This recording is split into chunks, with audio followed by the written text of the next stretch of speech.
اعوذ باللہ من الشیطان الرجیم بسم اللہ الرحمن الرحیم سبحان اللہ والحمد للہ ولا الہ الا اللہ واللہ اکبر ولا حول ولا قوۃ الا باللہ العلی العظیم اللہم صلی علی سیدنا محمد وعلی آل سیدنا محمد وبارک وسلم وصلی علی جمیع الانبیاء والمرسلین۔ السلام علیکم ورحمۃ اللہ وبرکاتہ۔ یہ جو ریفرنسز دیے گئے تھے ان میں سے کچھ اضافہ ہے وہ دیکھ لیں۔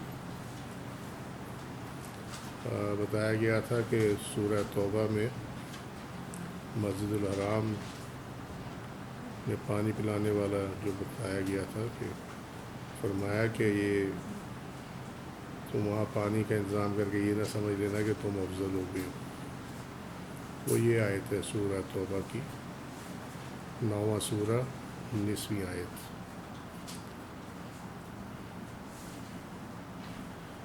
کیا تم نے حاجیوں کو پانی پلانے اور مسجد حرام کی آبادی و مرمت کا بندوبست کرنے کو اس شخص کے برابر قرار دے رکھا ہے جو اللہ اور یوم آخرت پر ایمان لایا اور اس نے اللہ کی راہ میں جہاد کیا؟ یہ لوگ اللہ کے حضور برابر نہیں ہو سکتے اور اللہ ظالم قوم کو ہدایت نہیں فرماتا۔ اس آیت کا جو کرکس آف دا میٹر جس کو ہم بولتے ہیں وہ یہ ہے کہ کوئی بھی بابرکت مقام ہو، کوئی ایسا مقام ہو جس کی افضلیت جو ہے وہ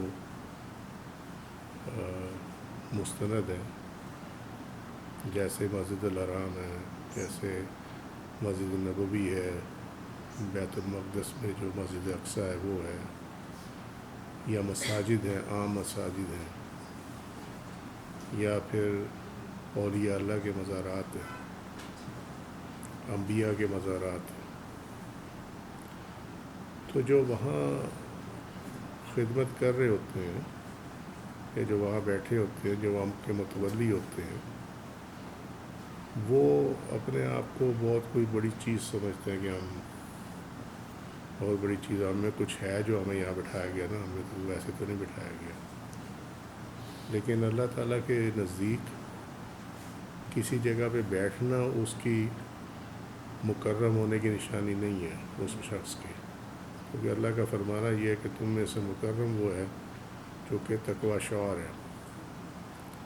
تو ایک شخص بے شک مسجد میں خدمت کرے، مسجد کی دیکھ بھال کرے، سب کچھ کرے، لیکن اس کا مقابلہ اس شخص سے نہیں کیا جا سکتا، یا اس کے برابر نہیں کیا جا سکتا اس کو جس نے اللہ کی راہ میں اپنے نفس کے خلاف جہاد کیا،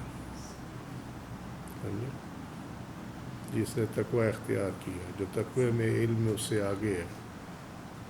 اس کے آپ یہ نہیں کہہ سکتے کہ نہیں چونکہ وہ وہاں فلانی مسجد میں کام کر رہا تھا اس لیے وہ افضل ہے، اور وہ جس نے جو ہے وہ علم حاصل کیا، اللہ کی راہ میں اپنے نفس کے خلاف جہاد کیا، وہ پیچھے ہے۔ یہ آیت اس چیز کا فیصلہ کرتی ہے، ٹھیک ہے، کہ وہ نہیں ہو سکتا۔ ہاں وہ جس طرح ہم بھی کرتے ہیں، اللہ توفیق دیتا ہے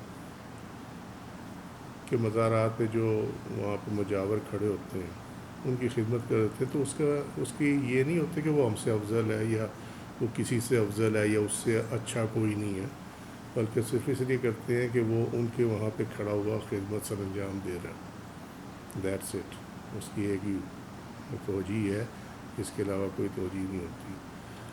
اور چونکہ ان لوگوں کے دماغ بڑے اونچے ہوئے ہوتے ہیں تو لہذا وہ جو نظر ان کو دی جاتی ہے نا، نظرانہ جو ہدیہ دیا جاتا ہے، تم دیکھنا اس سے ان کے دماغ خراب ہو جاتے ہیں۔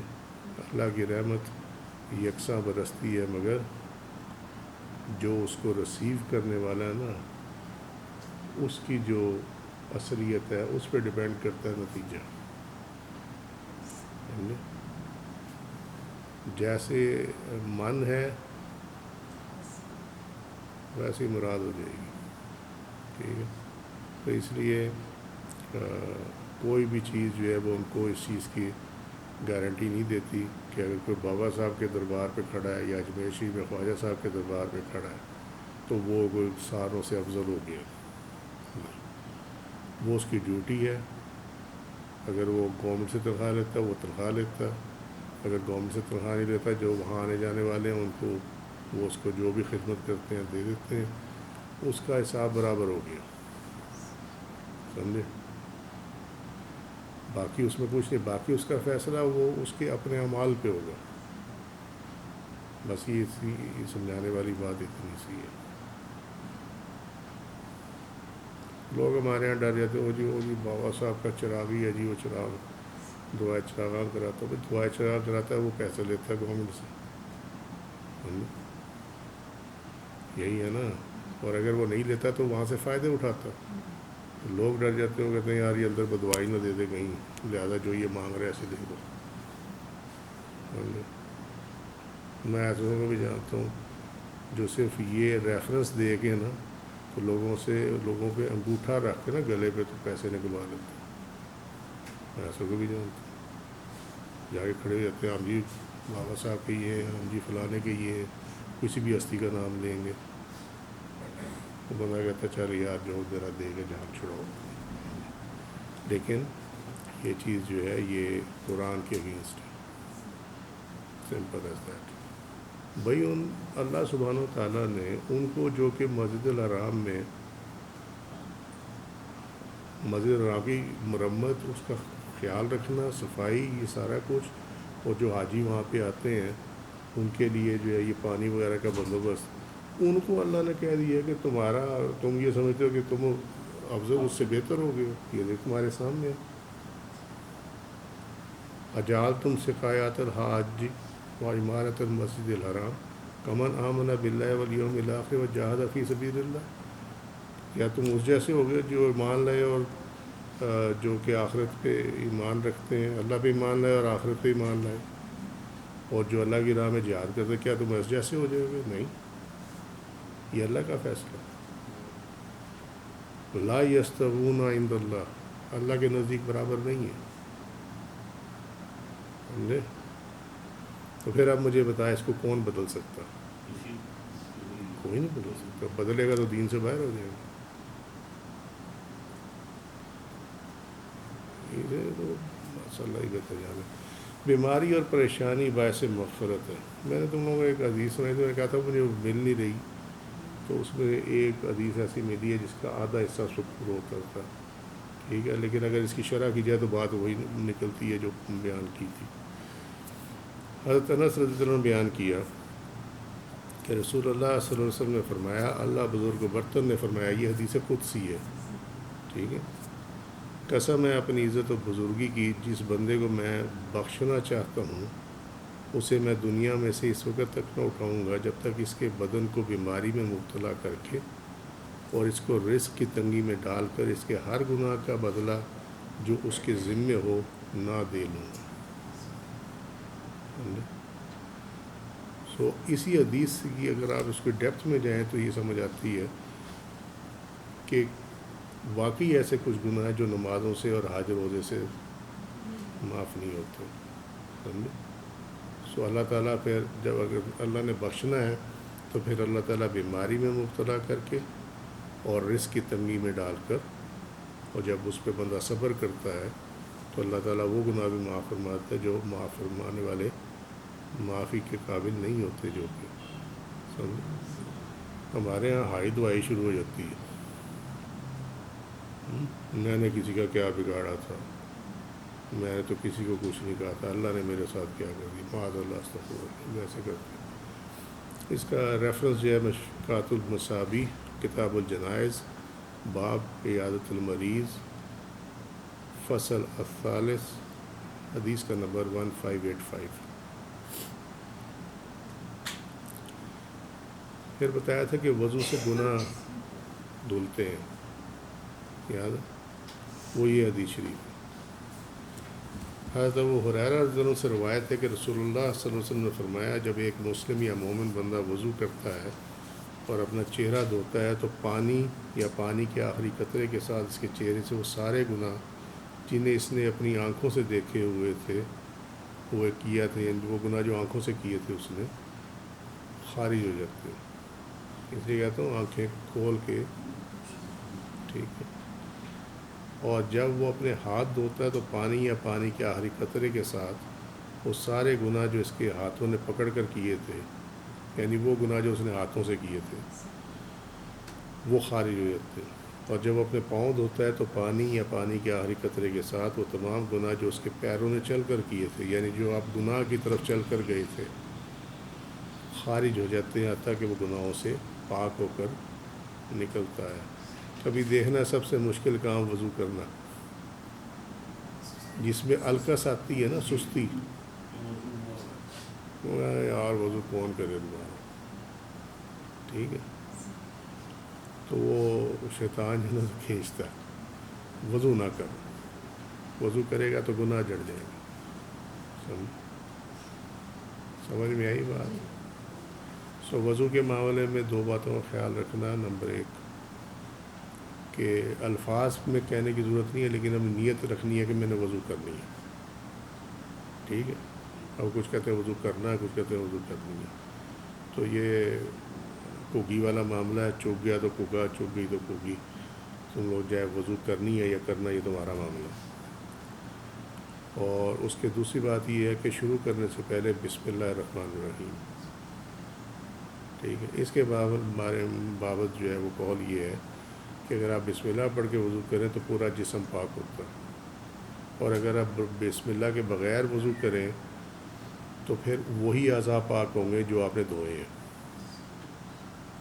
سمجھ گئے؟ وضو تو دونوں صورتوں میں ہو جائے گا، لیکن ایڈوانٹیج یہ ہے کہ بسم اللہ کے ساتھ وضو کرنے سے پورا جسم جو ہے وہ پاک ہو جائے گا، حالانکہ آپ نے یہ ہاتھ، منہ اور دانت اور یہی ناک ہی صاف کیا ہوتا ہے، لیکن بسم اللہ کے بغیر صرف وہی حصے پاک ہوں گے جو آپ نے دھوئے ہیں، بس اتنی سی بات۔ اس حدیث کا جو ریفرنس ہے یہ وضو میں گناہ سے نکلتے ہیں جس میں سے صحیح مسلم کتاب الطہارہ چیپٹر 11 حدیث کا نمبر 577، نئی ترکیب میں اس کا نمبر 244۔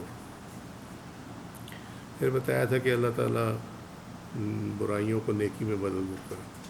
اس کی آیت یہ ہے، الفرقان، سورہ الفرقان 25واں سورہ 70ویں آیت 70 نمبر، الا من تاب وآمن وعمل عملا صالحا فاولئک یبدل اللہ سیئاتہم حسنات وکان اللہ غفور الرحیم۔ مگر جس نے توبہ کر لی اور ایمان لیا اور نیک عمل کیا تو یہ وہ لوگ ہیں اللہ جن کی برائیوں کو نیکیوں سے بدل دے گا، اور اللہ بڑا بخشنے والا نہایت مہربان ہے۔ اور اس کا مسلمانوں کو بھی یہ تو تھا نا کہ اگر آپ نکلیں کفر اور شرک میں سے، ٹھیک ہے، مسلمانوں کو بھی اس کا فائدہ ہے، وہ یہ ہے، یہ حدیث شریف ہے،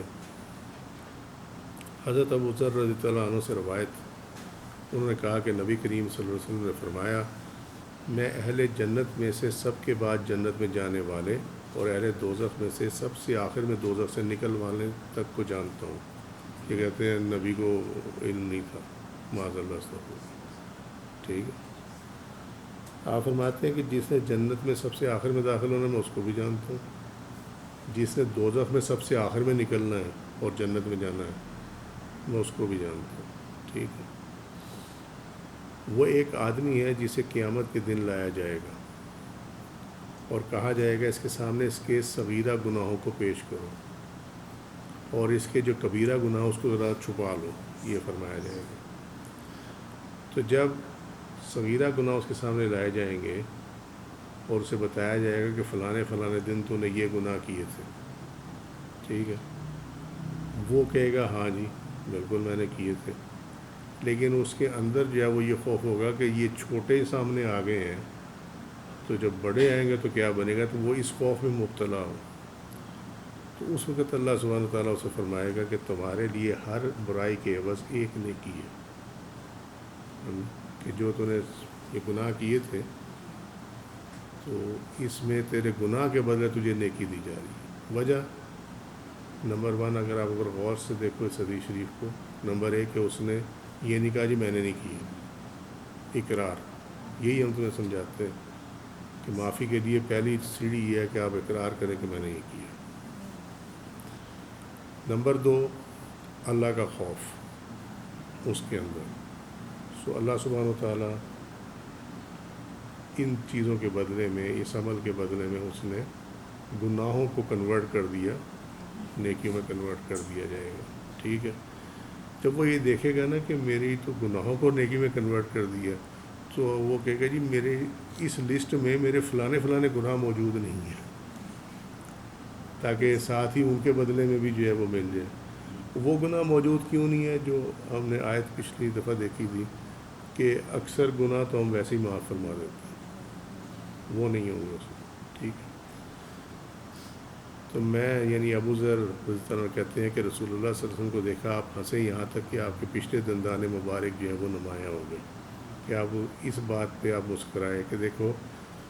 جب اسے دیکھا نا کہ نیکی میں کنورٹ ہو رہا ہے گناہ، تو کہنے لگا پھر وہ بھی اس پہ کچھ نہیں ہے گناہ، وہ بھی شامل کر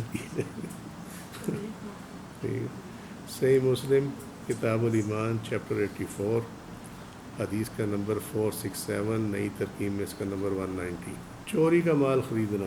حضرت ابو ہریرہ رضی اللہ عنہ کی روایت ہے، نبی کریم صلی اللہ علیہ وسلم نے فرمایا جس نے چوری کا مال خریدا جبکہ وہ جانتا تھا کہ وہ چوری کا مال ہے، تو وہ اس کے آر اور گناہ میں برابر کا شریک ہو. یہ المستدرک امام حاکم کی کتاب البیوع عوامہ حدیث ابی ہریرہ حدیث کا نمبر 2253، جلد 2 صفحہ 41.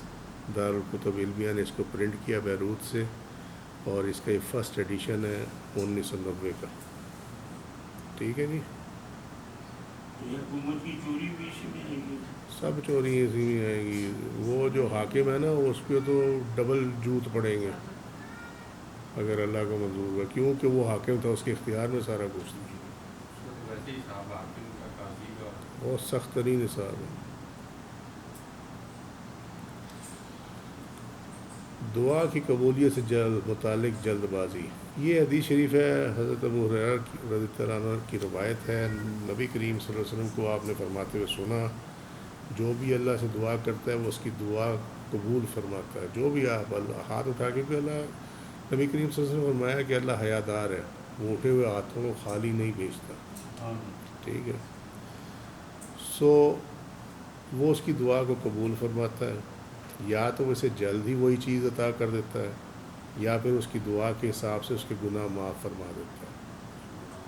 ٹھیک ہے. یعنی وہ اس کو چیز مل تو نہیں سکتی، لیکن چونکہ اس نے اس کی نیت کی ہے اور وہ اچھی نیت کی ہے، اس کے لیے دعا کی ہے، تو اللہ تعالیٰ اس نیت کے بدلے ہی جو ہے وہ اس کو اس کے گناہ معاف فرما دے گا. ٹھیک ہے.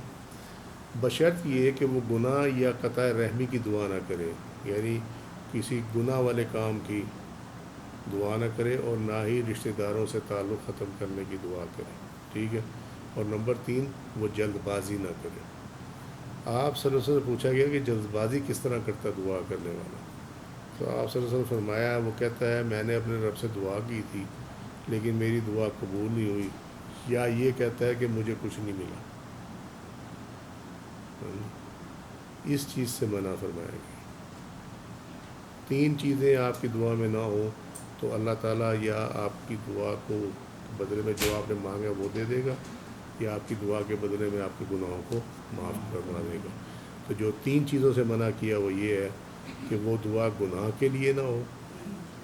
نمبر 2، قطع رحمی، یعنی جن سے آپ کا بلڈ ریلیشن ہے، جن سے بلڈ ریلیٹیوز جو ہیں ان کے ساتھ تعلقات کو ختم کرنے کی دعا نہ ہو.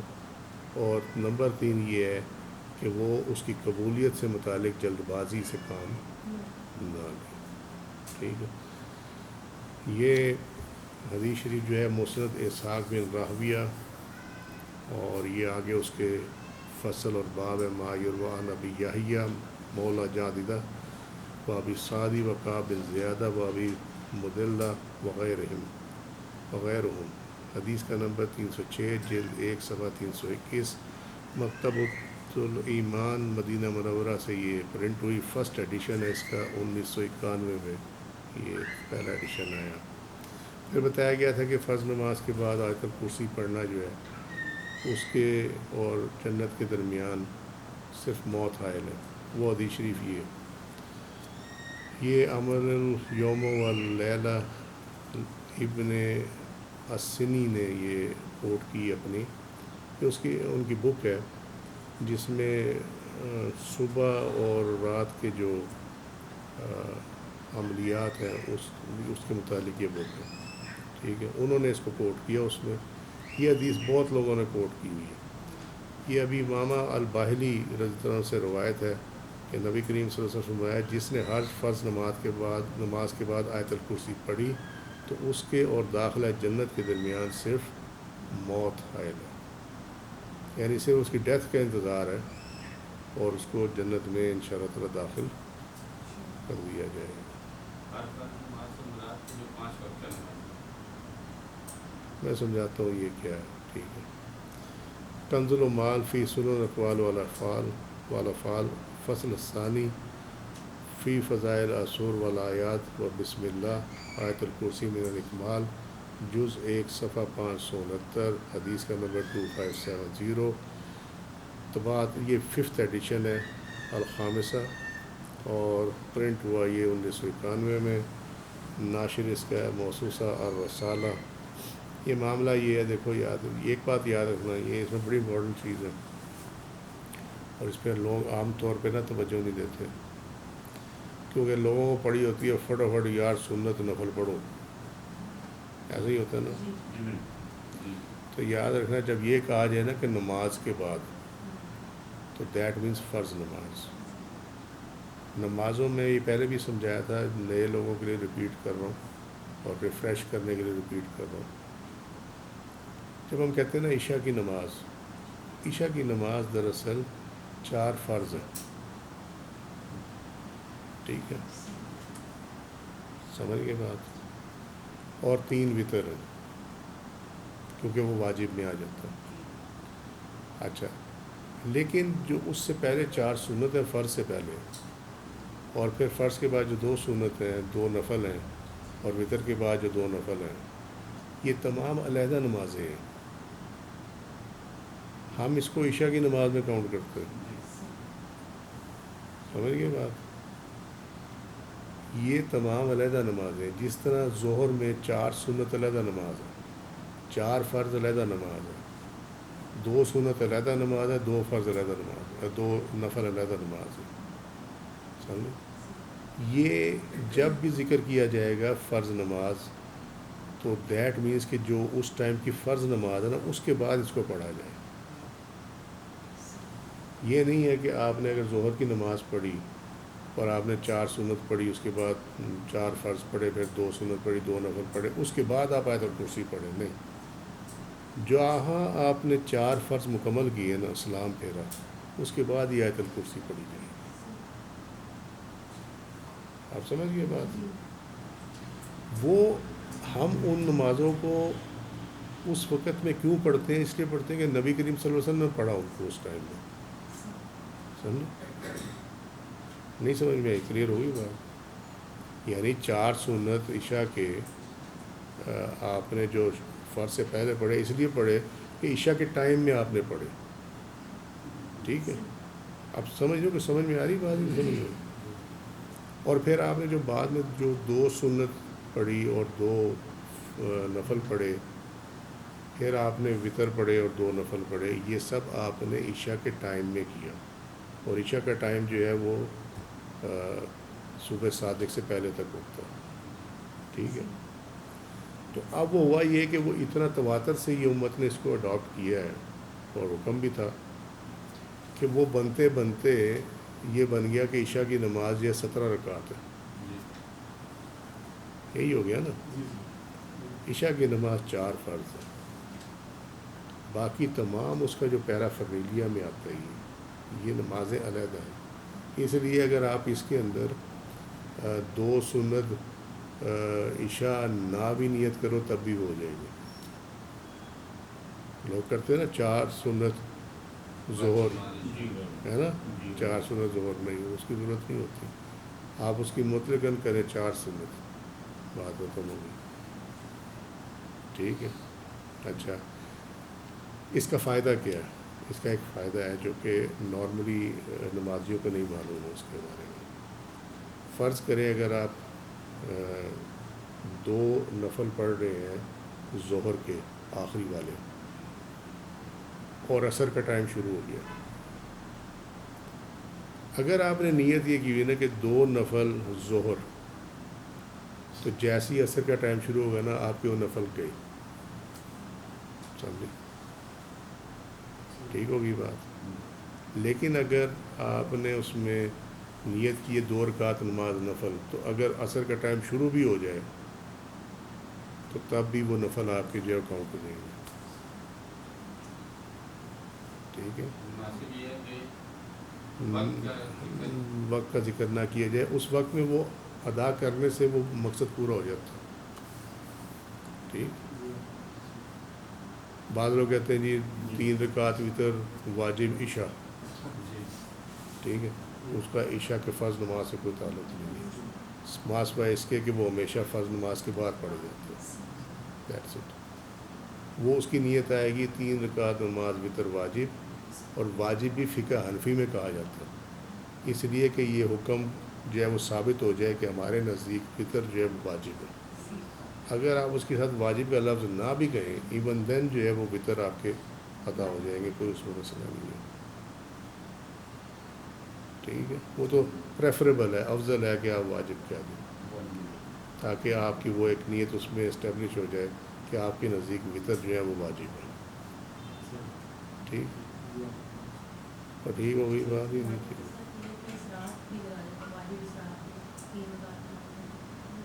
کوئی ضرورت نہیں، آپ اس ٹائم میں کر رہے ہیں، بس بات ختم ہو گئی، مشکل نہ بناؤ نا چیزوں کو، مولوی کہتا ہے واجب ہے کہ کوئی ضرورت نہیں ہے، دل میں کیا دیں، ٹھیک ہے۔